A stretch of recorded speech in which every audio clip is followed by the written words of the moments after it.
Hey, you habla inglés? I bet I can make you talk.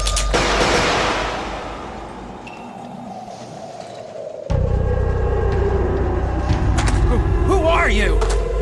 English!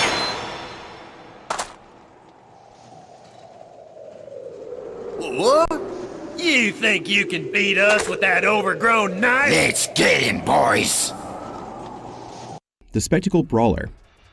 I never heard this term until recently, but it's by far the most apt description of this sort of game I've ever heard. Some of these games you hack and slash, others you boom and blast. But what matters most in all these types of games is the massive combos and mad skills you must possess to get to the end. Enter one of the most surprising games I've played in a while, Samurai Western. Developed by Acquire, a company responsible for many of my favorite ninja and samurai romps, Samurai Western is a spin-off of the excellent Way of the Samurai series. This 2005 game is a far cry from the non-linear storytelling and contemplative combat of Way of the Samurai. Instead, players are treated to a spectacle brawler that is hard to find comparisons to. The story of Samurai Western follows Gojiro Kiryu. As he searches for his brother, Rondo, Gojiro must kill his brother for abandoning the Way of the Samurai. Putting down his sword in favor of a gun, now Rondo works for Goldberg, a tycoon who has enslaved an entire town. Gojiro hopes to right his brother's wrongs and free this small town. Samurai Western lacks the charm of many of its contemporaries in storytelling. I thought I was going to get something akin to a God Hand or maybe a DMC, with over-the-top performances and slapstick comedy. Unfortunately, this tale isn't all that interesting, entertaining, or even funny. That's okay though. We're here for the combat, and it is indeed pretty good. The game's intro tells you everything. Guns are no match for a skilled samurai and his blade. The core combat revolves around hack and slash mechanics. Press square and watch the mayhem unfold. All enemies use guns, and Kiryu has two options to counter their attacks: reflect or dodge. You can reflect bullets back at your enemies by pressing square right before the bullets hit Gojiro, which will stun them momentarily. From there, Kiryu can move in for heavy damage. The other option is to dodge the bullets altogether, which allows Gojiro to move towards the enemy with a well-timed spin and land counter hits which do much more damage than normal attacks. What makes things more interesting is the variety of weapons Gojiro gains access to. Some are faster and some are slower. This will dictate if your approach should be to dodge or to reflect incoming projectiles. Some levels are more suited to certain blades. Based on the level's enemy configuration, Gojiro has one more tool up his sleeve, Master Mode. As Gojiro defeats enemies, his meter fills.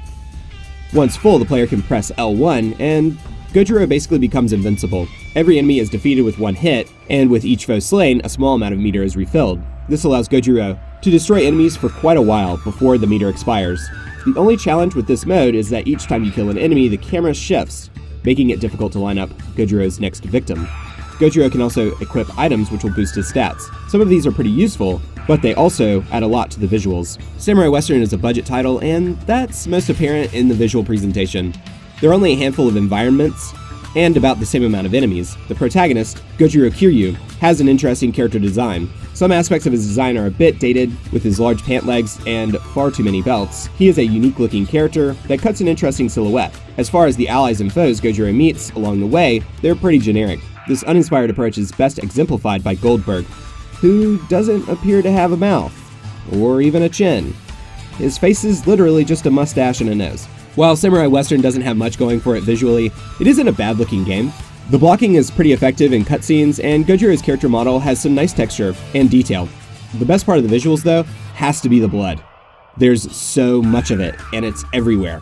I was surprised to see this inclusion, as many of Samurai Western's contemporaries opted not to have red liquid spewing out of slain enemies, to avoid getting higher maturity ratings from the powers that be.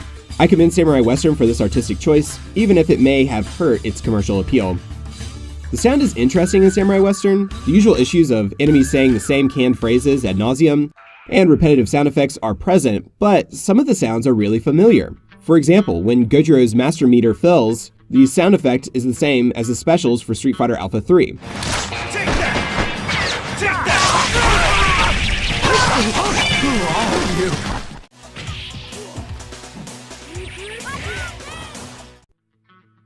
Whenever Gojiro picks up a coin, it's the same sound as the radio in Metal Gear Solid. Other than those few quirks though, Samurai Western provides a minimal amount of sonic flourish to the overall experience. The music in Samurai Western is the sort of hokey, East meets West stuff you'd expect. There isn't anything remarkable with one exception. During the Killer and Nathan boss fight, one of the sounds in this track was later used in Deadly Premonition.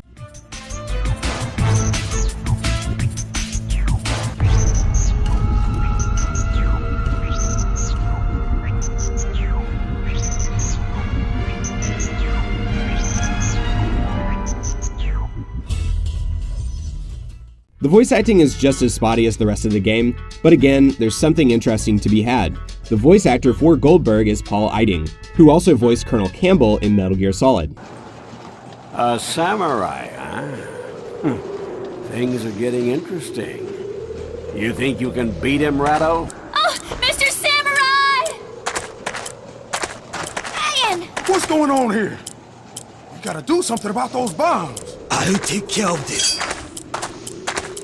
Samurai Western will take you about 2 hours to play through the main mission. There's loads of bonus content if you want to search for it, tons of unlockable characters, as well as a 2-player mode. The difficulty in Samurai Western can get a bit frustrating. Sometimes you feel like you're untouchable, gliding effortlessly between bullets. Other times the game can get pretty unfair. I would say keep the faith and enjoy Samurai Western for what it has to offer. Probably the biggest issue with Samurai Western is the prohibitive price it's fetching. I've seen plenty of listings for this game for over $120, and no game is worth that.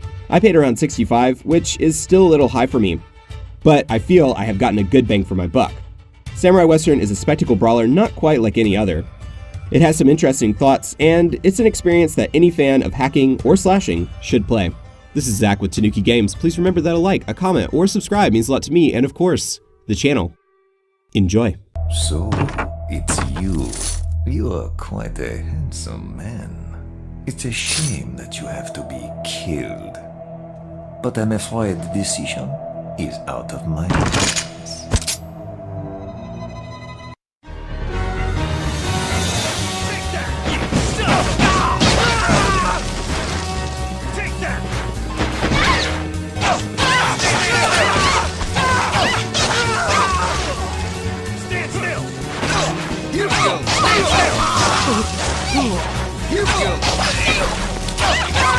Stand still!